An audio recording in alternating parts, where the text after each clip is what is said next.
Hi, my name is Kimmy, and I'm going to show you how to do a knitting stitch that's somewhat unusual. It's called a wrap stitch or a smocking stitch, and I've seen different ways of doing this on YouTube, but not any videos that show exactly this method, so this is why I'm going to show you myself. This is the method that is intended for this beautiful new design by Jennifer Wood called Sylvan.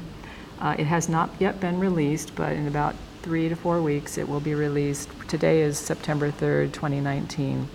And as you can see, it's comprised of twisted knit stitches and purl stitches alternating, and every so often the twisted knit rib columns are pulled together by this little smocking stitch. It's very decorative. The front and back yoke are the same, and it's just so easy and quick to do. I'm going to show you two different methods of doing it, one with a cable needle and one without. Now, to do this, you're going to need a short cable needle. You could use double points, but they're a little bit long, and I've found that one of these types is best. And I like this one because of the rounded edge. It kind of, when you pull the yarn around in a counterclockwise direction, it doesn't catch on anything, and this gives me something to grip onto when I'm doing it. So I'm starting with the yarn and back, and I'm going to just take the next 4 stitches and place them on the cable needle.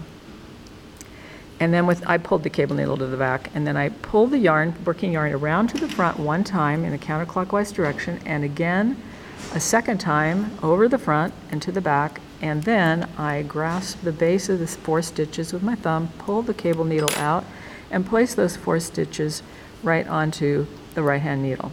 So you can see how quick that was. I did mine that way, and I only started this about a week ago, and I work full time, so it's gone very quickly.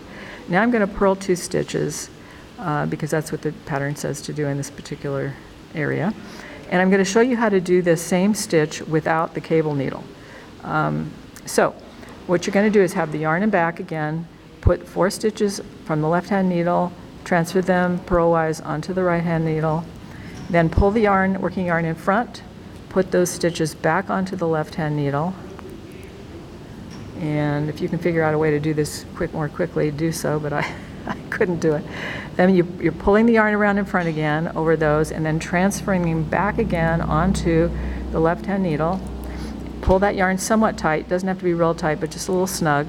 Then you pull the yarn forward again, place those same 4 stitches back onto the left hand needle, and then you're going to wrap again to the back, and then finally put the 4 back onto the right hand needle one more time.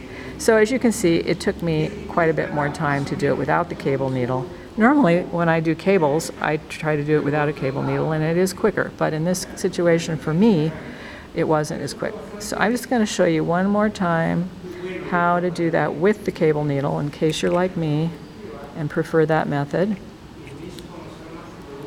This last stitch got a little weirded up. Okay, so yarn is in back with the cable needle. I'm going to put those 4 stitches onto the cable needle from left to right, purlwise. Pull the yarn from the back, cross over in the front, counterclockwise, twisting it around to the back, and then over the front a second time. Pull taut, grasp it with your thumb, pull the cable needle out, and transfer all of them as a group onto the right hand needle. So that's all there is to it. And the front and the back again are the same.